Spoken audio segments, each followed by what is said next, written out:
Nice to meet you. Thank you. I think today I just want us to relax, and it's a conversation. Of course. A conversation, and I want everyone listening to actually get an insight to everything we're going to be talking about today. So first of all, I just want us to clarify what this is about.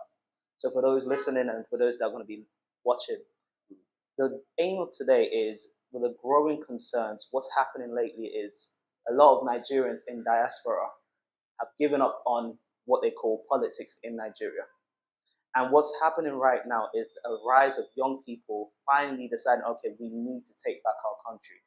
And we're seeing so many people running for power, running for positions and different things. And in my visit in Nigeria, I just wanted to say, I'm an Igbo man. Wow, that's fantastic. I'm an Igbo man, and I want to really take pride in what's happening in the country. And when I met a friend of mine who told me of your great works, I said definitely it would be nice to sit down. So today I want to introduce everyone to yourself. Firstly, I would like you to introduce yourself, your name, and what brings you here today as well. Okay, my name is Obinna Nwosu. Yes. I'm from Abia State, Umuahia North Local Government Area. And I'm currently a candidate seeking to run for office. That is the Federal House of Representatives, hoping to represent the good people of Ikwuano Umuahia Federal Constituency. Okay. Yeah. Okay. And firstly, I just want to let people know, this is not normal. This is not usual. It's not everyone that gives their time for this. We joke around, I call him His Excellency, but he really is something of importance in terms of what he's doing. So I appreciate you making out the time for this sit down. And what I really wanted us to get to, before we get to the nitty-gritty of politics, let's just talk about it and just explain. So, Obinna Nwosu, Mr. Obinna Nwosu, let us know a bit more about yourself. Let's say, so were you born and raised in Abia State? Okay, no, I wasn't born and raised here. Okay. I was born and raised in Sokoto State, okay. Somewhere up northern Nigeria. Yes. So that was where I had quite some of my basic education, okay. That's primary, secondary, part of before we relocated to Abuja. I see. And my family relocated when I was in, I think, SS2. We moved into Abuja, and after that, here and there, before I came to Abia State at some point to start working, so that is it. Okay. Yeah. I really like what you talked about there. I think most people, just to let you guys know, Sokoto State is actually in Nigeria, because what happens is many people just know the very famous ones. Yeah, Lagos, the capital, Lagos, Abuja, and most of them only know the two. So it's important to understand there's more to Nigeria in different areas. Of course. We've got 36 states. Yes. And then the federal capital, that is Abuja. So Nigeria is very vast. Oh, absolutely. It's so unique as well. You go to we've got an array of cultures and traditions that's beautiful. So you wouldn't really see the whole of Nigeria if you center on just Lagos and Abuja. So we have other places where if a tourist comes to Nigeria, I'll tell them that you might want to take a look at, let's say, Ogun State, Enugu State, Sokoto State, Kano, and Niger State. Some of these places have some good natural view, good views, Abia State, we've got, it's a vast country that I think people should explore more outside of just the two famous cities of Lagos and Abuja. Yeah. And I appreciate you saying that. The reason why I say that is because I'll raise my hand and say I've only been to 4 states in Nigeria, which is quite embarrassing. Abia State, where I was born and raised. Okay. Lagos State, because I was going through there to fly. Abuja, because I was going there through there to fly. And then Port Harcourt was because growing up we had a children's camp. So I'm from an Anglican background, so we had a camp there. But those are the 4 states I've been in or I've explored. And my aim is that as time goes on, the more I come back to Nigeria, I'll start to explore more states in Nigeria. That would be great. I recommend a few, I'll recommend Enugu State. Okay. Yeah. Anything in particular in Enugu State? Yeah, Enugu State, it was once the capital of the Eastern region. Okay. We had the time when Nigeria was based off regions. We had the Eastern region, the Northern region, the Western region. Yeah. So Enugu State was the capital there, and the way of life, I think it's rubbed off somehow on, Okay, on the rest. Yeah, so Enugu, it's a good place to visit. Yeah, and that's in the southeast here. Then Akwa Ibom. Akwa Ibom is also another, nice place to check out. In the southwest, the ancient city of Okay. Uyo Ibadan, another good one to see as well. So personally, I have been to, I think, 26 states. Now you're just showing off. Okay. So, yeah. But that's what happens when you're around. I like to travel a lot, Okay. So it's the same thing that applied when I was in England, for my master's program. Okay, let's hold there. Okay. I think you're just revealing a lot right now. And before we even get to that, so in the beginning, if I were to ask, who is Obinna Nwosu? I know it's a very deep question. Yeah. But who would you say is Obinna Nwosu? Obinna Nwosu is a servant leader, Okay. a servant to the people. Obinna Nwosu is someone who is committed to the interests of the public, who is interested in society, who likes to see things done properly. Obinna Nwosu is disciplined. Obinna Nwosu is committed to God. Obinna Nwosu is a technocrat. Obinna Nwosu is a passionate humanitarian. So those are just some virtues that describe the character that I feel about myself. Someone else might have an alternative say, but I wouldn't expect it to differ so much because I'm very consistent in my personality and my build-up. Yeah. I really like that because for you to know who someone isn't, you need to know who they are. Mm. And so that brings me to one thing. I'm a young man. I'm not married. I don't have any kids. But when I found out that you're a husband and a father, it just made it amazing at such a young age. And by the way, Obinna, you're 31. Yeah. And most people at your age, there's so much they're trying to sort out. But you've not only put yourself on basis of being married, you've got kids, you've got your father, and you're also doing your political ambitions. So let's take it beyond the career path. What's fatherhood like?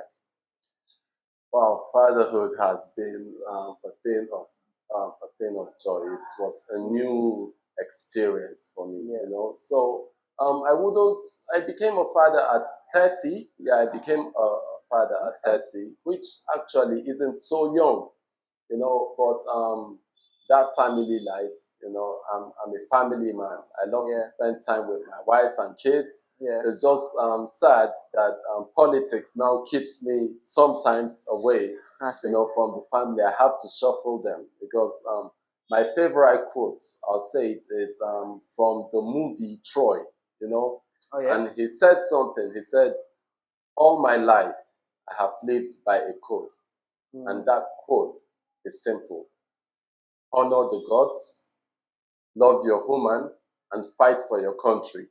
Because Troy is mother to us all. We must fight for her. So for me, sometimes I make some sacrifices for my family to make sure that the society works. It's in line with something I always say. If we must take anything serious, it has to be politics. Because politics will determine every other thing.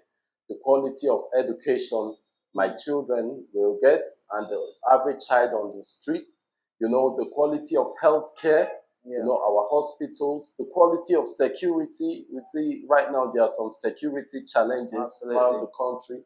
So we have to get it right politically. So sometimes when I love fatherhood. I love my son so much.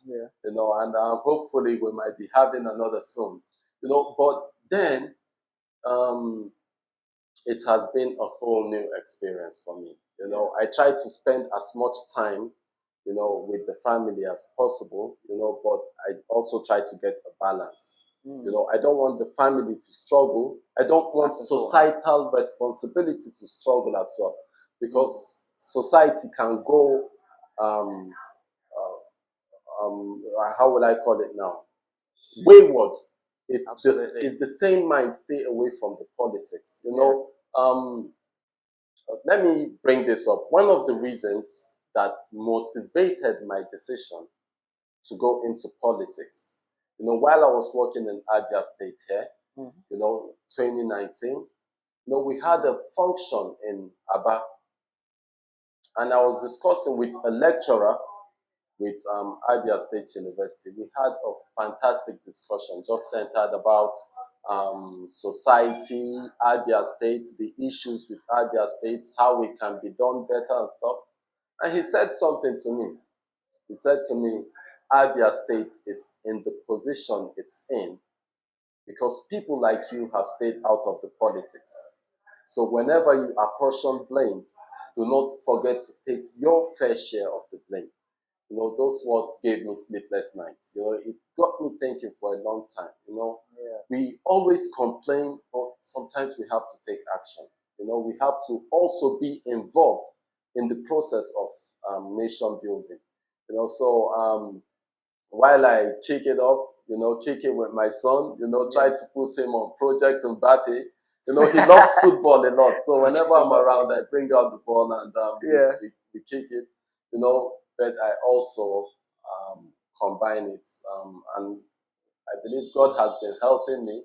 I've been combining it quite well, you know, because politics is demanding. You know, politics is demanding. Like some days we have a schedule of 10 places to stop by, you know, and just the, you know, but so far so good. We're in good position. Family life is it's joyous.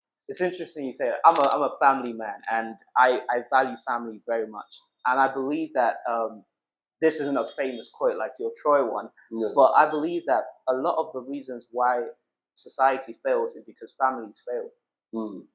And the reason why I say it, because in our culture, you hear the father say, I'm doing all of this for you, and never spend time with a child.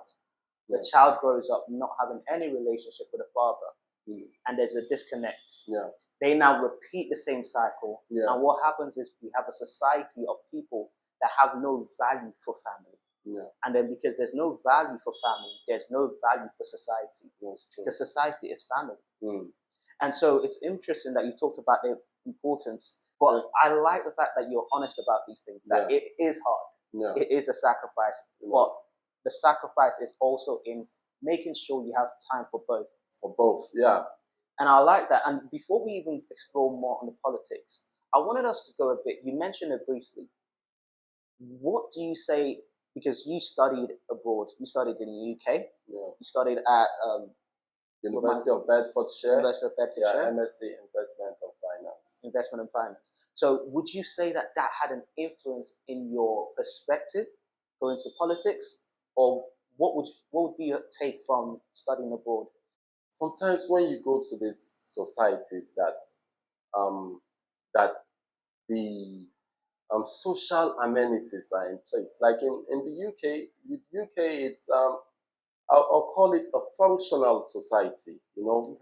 To a certain, you know, some people might have some complaints, but for a Nigerian, when you go to the UK, it's like the comparison is, you know, so there are a lot of things working well in terms of maybe transportation, healthcare, the how alert the security forces are, you know, and so many of these things. So these are societies that work, and you know, staying over there, traveling a lot, you know, been to quite a few of those European countries, you know, and then coming back home, you know, come down to Nigeria, Abuja, and then narrow it down to my hometown. This is Abia State now.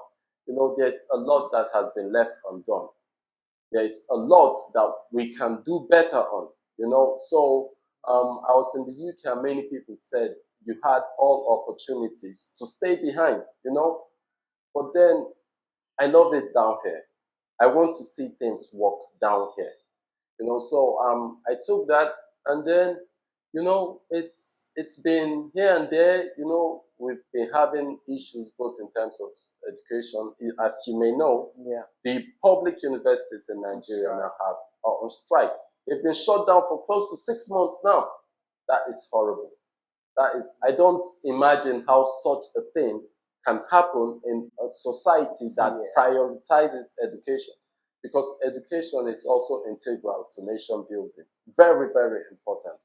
You look at the best performing economies in the world, and you look at the best countries with the educational sectors, you see they align. Absolutely. You see they appear in some countries, they are in this list, top 10, they are also in this list. So this shows the importance of education. That is why, as an office seeker, there are some policies that have been pushing, some things that my candidacy have been known for, that is, I feel, integral to nation building. I always talk about a pay teachers first policy, and this is get towards making sure that those in the educational sector, their pay is prioritized. It's sickening when you go in and you hear a teacher say they've not been paid for 5 months, 6 months. As a public officer, I wouldn't be comfortable receiving a paycheck when the teacher who is entrusted for the upbringing of the children are not being paid. A well-motivated teacher can give more to the kids, to the students, and these are the people you call leaders of tomorrow, leaders of the future. So I take education very, very serious. I've been privileged to have a decent level of education, but I want the regular kid on the block to benefit from such privilege, where at the age of 30, they might come up and say, I want to run for this office, So it's that's what happens. You look at Finland, some of these countries, people my age, they're already run prime ministers and all that. So, but down here, it's a bit shocking to some, because the society needs work to be done. A functional society is a society where someone at 30s, in their 30s or so, can come out and run for office and stand a good chance of winning. One thing I also wanted to say is that with everything going on right now, let's get to the bottom of it. What is politics to you? What does politics mean to you? Because politics has been interpreted as so many things, whether it's people saying politics is for the wealthy, politics is for the corrupt, or politics is for those that just generally have no other ambitions. What would you say politics means to you? For me, I'll say politics, when you try to cook a soup or a stew, right? I think politics is the salt. Politics is, without salt, you get almost no taste, especially when you talk about the traditional African soup. Politics to me is everything. Like I said, if there's anything we must take very serious, it has to be politics, because politics is the instrument for nation building. Like, no matter how hard I want to make a difference, as an individual who is not in politics, there's just so little you can do within your capacity. But politics is that place that gives you that room to say, okay, we are revolutionizing the healthcare sector, we are revolutionizing the educational sector, the security sector. Politics is the avenue. You might want to do so much, but when the security is not working, there's so little you can do. I've had stories of people who wanted to come down to Abia State or come down to some part of Nigeria for investment, and due to security challenges here and there, they cannot do that. So, and that is the politics. We need to get it right in terms of politics. That is why I take it very serious. So when people came to me, some say, oh, no, you should have waited another 10 years, another 20 years. I say, no, it's no time for that. It's no time for that. I take this serious. So I'm full, both legs in. I'm both legs in, and that's how serious I take politics. Thank you very much. I really like that. The reason why I'm saying that is because it's important to start at a young time, and because it gives you longevity to keep on going. And like you talked about, people told you you should have waited an extra 10 years or things like that. What we have in the UK, just in terms of comparing, what we have in the UK, we have young people as members of parliament. There's some people that fight for their local council and things like that. And we now have right now, as I'm sure many people would have seen, there was someone that was actually a very young lady in comparison to age that went up to now contest for being a prime minister. Yeah. And all of this is gearing towards the fact that young people still have the ability to lead. Yeah. And being the young and moving forward that way, let's talk about Nigerians in diaspora. Because what we tend to have is a disconnect. Nigerians in diaspora saying Nigerians in Nigeria don't understand them, and those in Nigeria saying those in diasporans don't understand how things work. Yeah. So how could we get to understand each other better? Those living in Nigeria and those in diaspora. Yeah, that is a good question. You see, when it comes to the Nigerian space, there's, in terms of culture, having stayed in the UK and worked there for a while, in terms of culture, there's no freebies. There's no freebies over there. Yeah. There are a lot of Nigerians that are used to the attributes of freebies. They expect, and for someone that works in maybe the UK, US, they believe in value for money, and everything you get, you have to work for. There are some that in Nigeria that basically all they do is exploit the system, and they don't value like hard-earned money. They don't value hard-earned money. They look at it. So for someone who for some of those people who are beneficiaries of that, when someone in the diaspora tries to, tell them, look, this is hard and nobody gives me freebie, because Nigerians back home expect a lot from those in the diaspora. Why is that? They feel that life is much better there. They feel you over there, and you've got a good job, society is working, and there are some that have a notion that someone over there is automatically comfortable. Though that is not true, because you have people struggling in every part of the world, but that is that notion that many have, So the moment you leave Nigeria and you fly abroad, few weeks, months later, a lot of people are already having demands from you, and sometimes it doesn't make much sense, and you're trying to work hard, because like I said, it's no freebies over there. Most time the money you earn is what you worked for, so handouts, there are some people that always expect handouts. So for the diaspora, they believe in value.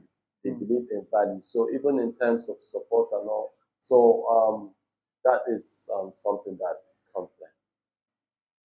I like what you talked about there in terms of handouts and expectation that when you're over there, before you know it, a few months, they think you should start giving and things like that. This is an interesting aspect. I know, like I said, I was born and raised, because I was born and left at the age of 11 with family. Went to the UK. Granted, I was only 11 and maybe I didn't remember a lot of things. But as time went on, as Facebook does, it reconnects you with a lot of people. Yeah, very true. And then from nowhere, people come with, oh, remember we did this, remember we did this. My brother, help me. And there is nothing wrong with that. But I think what tends to happen, or what discourages people from helping, is the idea or the notion that you can do more than you're already doing. You can give me more than you're already giving. Yeah. And it now comes into a level of entitlement, which is not the most pleasant look. And even moving back to politics, before we started recording, before we started the interview, we were having an interesting conversation about what people think that those in diasporans could do, that the diasporans could do more.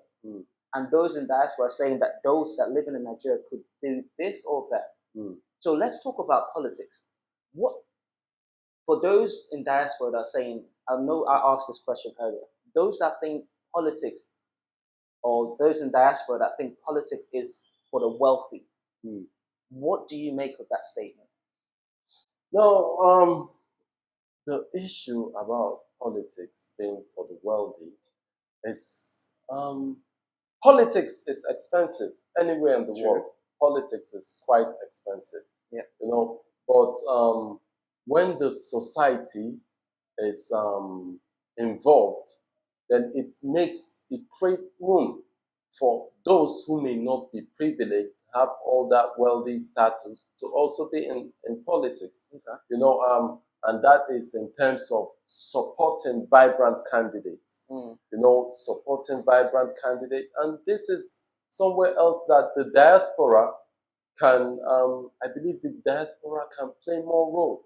You know, the diaspora, I feel if they channeled more energy towards helping fund the right kind of candidates, office seekers, get them in the politics, you know, it will pay off more than always, you know, helping people survive, you know. So interesting. Yeah, I think it will pay off more. So the diaspora have a role to play in that, and this is not only in terms of maybe the presidency or Guba or stuff. You know, the diaspora, I believe they should do more politically. The diaspora should do more politically to make sure that people are getting into the National Assembly, the state houses of assembly. If I were in the diaspora, for example, you know, I think that would be where I would concentrate more on than any other thing. I'll say. What do you mean by that? Now, if I were to be in the diaspora right now, and I've got some ways to help out, I've got some extra funds to help society or stuff back home, back home being in Nigeria. Back home being in Nigeria, you know, I'll split it. I'll give priority to helping, which, there will be demands on some you really have to. And then I'd also pay attention to politics. In the country where you're at. In the country where I send home. You know, if Nigeria is working so well, there will be less burden, there will be less people calling those in the diaspora. So it might be more calls of, you know, investment, put things in place.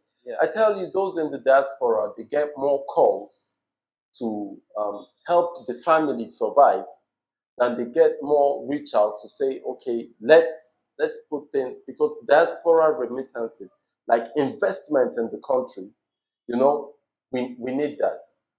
Just holding on to that point, we talked about it briefly before we started the interview. Investments. Yeah. Now, I've had my personal experience, and growing up, I had a lot of my uncles that live in the UK. What they would always say, forget that one. I've sent money there. We sent money for this. We sent money for this. We got there. There was nothing done. Yeah. Or we've sent. Granted, most of it was to do with land, and some of it to do with building.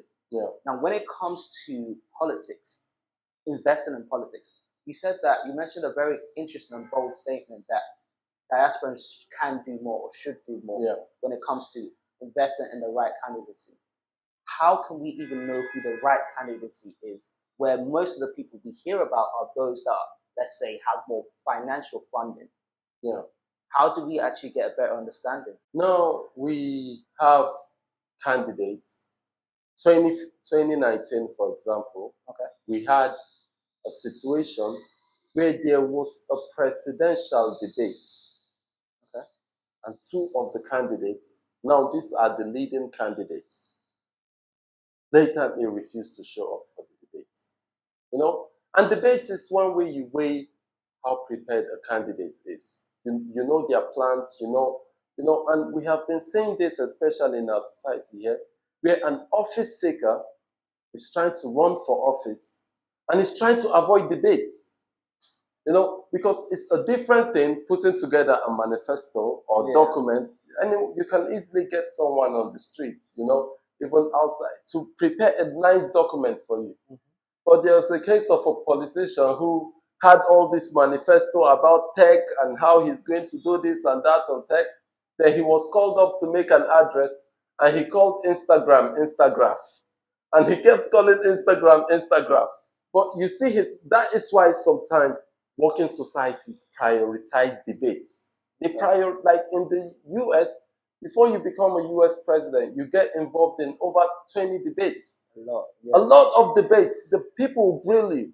Because sometimes when you say these things, if the questions, the tough questions, it shows how prepared a person might be. Very effective, because there is to a certain level that you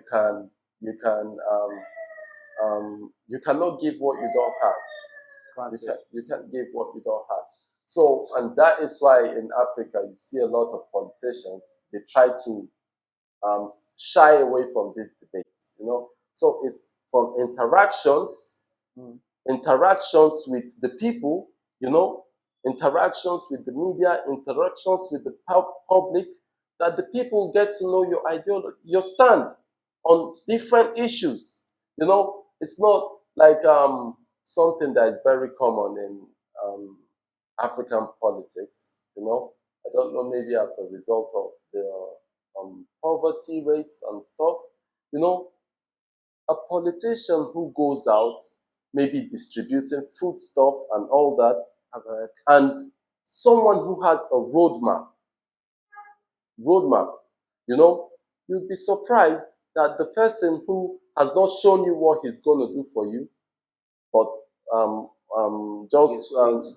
all of this, might now go in. So the diaspora, I believe they should know better, because they have, so they should support these credible candidates, to give them a level playing field. Because politics, like I said, it's resource-based, it's capital intensive. So they should pick out these right ones. There are so many diaspora groups, and say, how can we make sure that this person goes out there to make a difference? This person goes out there to win an election. So that is one way I feel the diaspora should really, really, It's an interesting one you said, because I want us to really focus on this. Now, if we're saying that the diasporans should do better, should know who to vote for, what are the practical steps of finding out who to vote for, who are the right candidates? Granted, we have social media, and again, resource-based. It depends on who can utilize social media the most. Is there a platform or an area where people can see a breakdown? Okay, this is a person running for this area, in this place, in this capacity. What are the practical steps so that people will be well informed, as opposed to the idea that they should know or they should already know what's happening? So that boils down to interaction, engagement. You see, we have politicians who go on live to speak to the public, live television, the media, and you have politicians who always do stuff pre-recorded. So it's almost like they have been, it's perfect.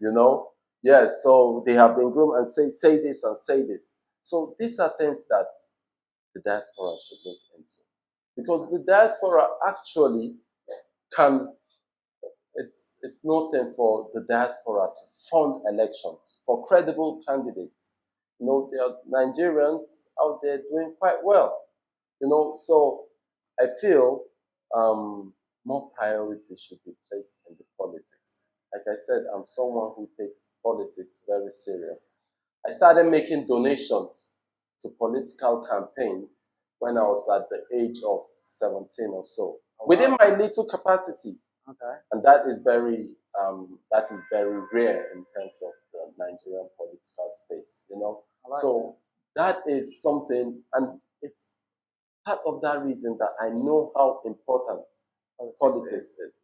I know how important it is that the right people got into power. I know how important it is that the right people, so I always say to myself, how can I support this person? Absolutely. How can I support? Because when the credible candidates are in leadership, society can start working. So I put a lot, I center a lot on politics. Yeah. So, and I feel the diaspora should also center a lot on politics. Give attention. Let's get leadership right. Because if leadership is not right, there's so much they can do. The diaspora has been remitting billions of dollars back home, but still, Nigeria is still the poverty capital. That terminology leads us into something I want to explore. We have a growing frustration of Nigerians in diaspora wanting to come and invest for entrepreneurial means, entrepreneurial ventures, businesses back home. But a lot of the times, what they meet is resistance and frustration, where they have ideas, and sometimes they even have the funds to help with those ideas. But when they communicate with those in Nigeria, there's a lot of obstacles, extra payments, or people requiring ridiculous offers. Making it difficult. Absolutely. Yeah, so many cases. How can we work through that? And that is where I come into the politics. That is where I come in. So many scenarios where politicians, we've seen this. Some people share their experiences where the politicians literally stampede on a positive thing that would happen for the benefit of the society for some personal reasons, selfish reasons. So the first thing is get the politics right. Get the politics right.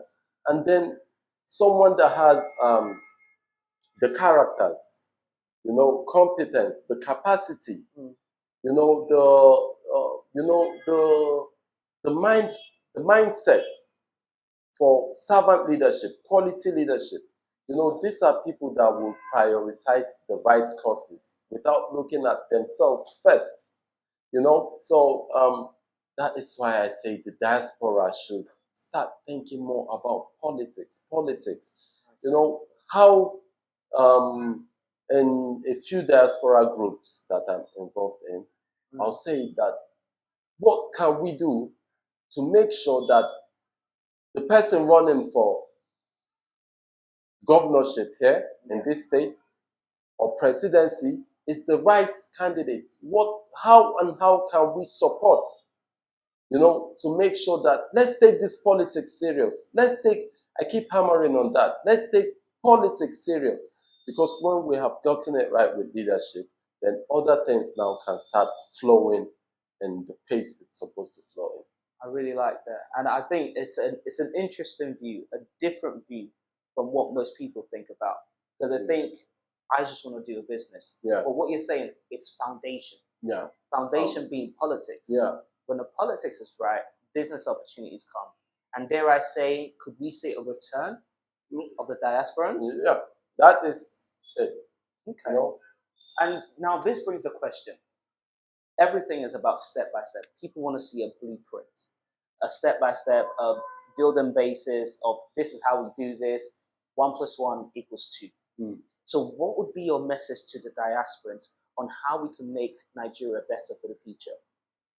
One, we need more diasporans to come back home and invest. Come back home and invest. But you cannot come home to invest in a society that is not secure. You cannot come. So insecurity has been a major factor for diasporans. There are some diasporans that not even for any cost will they come to some certain states in Nigeria. You can't pay them enough. you don't have, So my message to the diasporans is politics. Support politics. Support politics. And not just get credible candidates and key in more support for them. Across the board. Because if we don't do that, the diaspora is doing a lot already. It's doing a lot. The foreign remittances is amazing. It's huge. But then like I said, we are still the global poverty capital, despite all of this. So the diaspora should start looking at it more. Think of it and say, how can we do more politically? Not just in terms of um, empowering people or setting up foundations and all that. Those are good. I encourage them 100%. But then how can we do more politically? I feel the diaspora are doing very well in terms of empowerment, foundations, welfare and all. You know, um, you know, in this regard, Okay. but the diaspora, I do not have a firm conviction that they are doing enough Okay. in politics. In politics. Yeah, and that is the most important part. That is the most important part. And I really like that as a closing point. And for those that have been listening, my name has been Chinedum Umuahia. I'm from Abia State. My parents are from Ihendume and Lodun Dume Bay. So I am, by birth, a Lodun Dume young man. Yeah. And it's amazing to come back here and to immerse myself in the culture. And one thing I know that will come to an end, or will come to an end, but one thing I really want us to just still go back on, and we talked about this earlier. You are an example of a politician as opposed to what we normally see other people. We were having a joke about this, that normally when you think of politicians or Nigerian politicians, you think of people that are so against people coming close or against showing their human nature. Yeah. And very straightforward, so serious, you're relaxed and you're a human being. And I just want to encourage everyone listening that politicians can be human. And you can be a human and still be a politician. Yeah. And just rounding it up like that, if you were to say one last thing, any questions, anything that is in your mind that you may have not, maybe we haven't touched upon, or you wanted to share beyond what we touched upon, is there anything at all that you'd like to leave us with? One, I'll say this, that nation building is a collective effort. I'd like to send a message to Nigerians, that we have to take the electioneering process serious this time. Given that 2023 elections is out, I'd like to encourage our people to go out there and get their voters card. I'd like to encourage our people to ensure that on the day of the election, they all come out to vote. They all come out to vote. Let us fix our society. We have to get it right this time. So, civic responsibility. Let us try, to make sure that leadership is correct. Leadership is correct. I take the topic of leadership very, it's very dear to my heart. It's very, very dear to my heart. So I talk about it a lot. We have to get it right. We have to. Nigeria is not meeting up to its potential. And for we to get to where we are supposed to be, we have so much great talent. Just recently, a young Nigerian lady broke a world record. Absolutely. So there are so many young Nigerians doing well in terms of education, in terms of tech, the tech space, the entertainment sector, in terms of research, so we have to get it right. All of this have to emulate in showing the direction that a country, it should reflect the country, and Nigeria should be reflected as we should be a first world economy right now. We can be a first world economy, and this is only possible if we get the leadership right, because when the head is correct, then the rest of the body flows along with it. Well said. So that is my departing message to Nigerians. Let's try to take politics very serious. Yes. Let's try to support credible aspirants. Like I've been running my candidacy based off a lot of my candidacy have been based off public support. So I'm grateful to all those who have been supporting both home and abroad, but I want to see this transcend to more people. You know, I want to see attention paid to more people, because a president cannot do all the work alone. A governor cannot. We have to get some of those people running for Senate, House of Reps, House of Assembly. You know, we have to, 2023 is time to, level up the society. So when you see candidates you believe in, I would like to tell the people to try and support them. You know, I was so inspired by Barack Obama's campaign in 2008. Americans really gave good, good support to him as a candidate, and Americans tend to do that a lot in the UK or down the line. You know, so, and that helped him become the first black president in the United States, because I think he broke the record for donations. For donations, you know, and at least about 10 million people, different donations, you know. So that is the thing. Politics is expensive. So let's try to maybe do things a bit different by supporting office seekers across board. Across board. So let's get it right from there. And in terms of office seekers, if you could remind us your name, the party, and what position you're running for this year. Okay, my name is Obinna Nwosu. I'm a candidate of the African Democratic Congress, ADC, and I'm running for Federal House, you know, and I'm hoping to represent the good people of Ikwuano, Umuahia Federal Constituency. Thank you very much. And thank you guys for joining us. And this is just the beginning of many conversations. And I want to thank you once again for setting out your time in your busy schedule to come and stay with us and share a very enlightening message to Nigerians and those in diaspora. So thank you very much. It's a pleasure. It's a pleasure. Thank you. Thank you.